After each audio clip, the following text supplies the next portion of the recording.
Alors, mon cher ami, sur cette même question... Non, je vais commencer tout de suite je vais commencer par ceux qui souvent nous attaquent sur les réseaux sociaux. Non, lui... écoutez, attendez. La La précision, elle est importante. Vous savez, souvent, il y a des gens qui créent des comptes.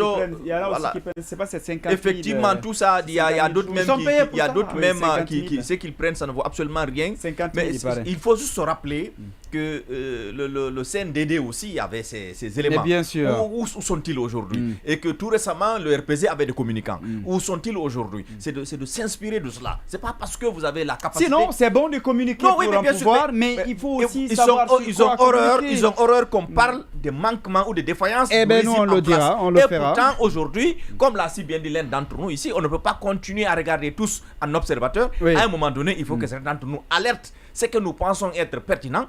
En ce qui concerne la gestion de la transition, c'est ce qui concerne la gestion du pays, parce que ça ne date pas d'aujourd'hui. Et mieux, même le président lui-même, en principe, s'il doit se contenter des infos de la RTG, du service de renseignement, il y a des choses aussi qui peuvent l'échapper parce qu'il ne peut pas être partout. Mais en suivant les médias, on apprend que lui-même, parfois, il appelait, quand il suit certaines révélations, il appelle les ministres concernés. On l'a bunkérisé. Donc, ils se sont dit que ça ne les arrange pas. Voilà. Il faut faire en sorte qu'ils soient dans le noir, qu'eux-mêmes puissent respirer. Il paraît, chaque fois, il appelait quand vous faites des révélations. Il dit, ah bon, ça se passe. Il appelle, il dit, viens.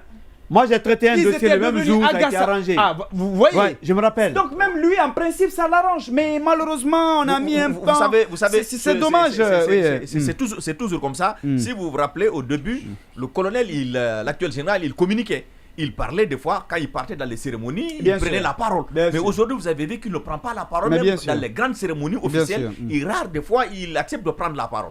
Tout ça, c'est des stratégies, des conseils qu'on lui a donnés pour dire que le Guinéen, il est ceci, le Guinéen est cela, il faut se méfier de l'incol, Odilon, et c'est... Vous savez, on a cette spécialité de décrédibiliser les autres pour s'arroger les largesses du pouvoir. Mais c'est que les gens oublient que tout est passager et ça va passer. Et ils ont géré à un moment donné, certains ont géré à un moment donné, ils sont partis. Actuellement, c'est eux qui gèrent, ils vont partir. Je me demande qu'est-ce que la presse a eu à faire qui a touché à la sensibilité nationale, qui a touché aux autorités, qui a touché à tout le monde jusqu'à prendre cette décision. Est-ce qu'on peut se résoudre aujourd'hui en tant que ministre, en tant que président de la République, de s'asseoir dans son salon climatisé, tout est beau, tout est rose, savoir que dans un média, plus de 70% du personnel est parti. Dans un média où il y a eu des milliards d'investissements, le média a fermé. Vous, d'abord, dans un média, pour la petite raison, en amont, vous dites nous sommes venus créer de l'emploi. Vous créez même un département que vous appelez emploi jeune. Et pendant ce temps, vous détruisez. Ils ont dit vous détruisez. Ils ont pris les armes. Ils ont pris les armes. Ils ont pris leur destin en main pour venir sauver le peuple guinéen, pour venir aider les citoyens, pour nous sortir de cette situation difficile que nous vivons. Dites-moi aujourd'hui, la situation dans laquelle on était et la situation que nous vivons aujourd'hui, il y a une grande différence. Qu'est-ce que nous sommes en train de vivre ici qu'on n'a pas vécu de façon extraordinaire, mais c'est de façon pire que nous sommes en train de vivre. Il n'y a pas eu d'amélioration en termes de développement. Il n'y a pas eu d'amélioration en termes de droit. On peut mettre tout ça de côté. Mais vous asseyez, vous décidez de fermer la presse, vous décidez de faire éteindre des entreprises. Il y a eu combien de milliards d'investissements sur le programme de Dioma? Film, il y a eu combien de travail? Il y a eu combien de milliards d'investissements? Espace, aujourd'hui, on vous dit 70% du personnel est parti. Par exemple, en une année, est devenu... C'était des médias qu'on citait même dans la sous-région. Effectivement, dans la sous-région. Et ils cherchaient à s'installer davantage dans la sous-région. Au Dioma, on parlait maintenant de Dioma intérieur, Dioma extérieur. C'est un empire médiatique qui émergeait. C'est des milliers d'emplois. Je me demande, un ministre peut rester, un président de la République peut rester dans son salon, dans sa maison, les bras croisés, pour dire qu'aujourd'hui je suis tranquille, pour dire qu'aujourd'hui ça va, j'ai aidé le peuple ou j'ai contribué au processus de développement du pays. S'il y a des problèmes, dites-nous, c'est quoi le problème? Qu'est-ce que les médias ont fait? Et puis après, vous comprenez ce que nous faisons? Mais bien sûr, c'est vous interroger sur votre gestion. Vous avez pris la décision de prendre les destinées du pays. Et vous êtes en train de gérer le bien commun. Les fonds là n'appartiennent pas à quelqu'un, ça appartient à tout le monde.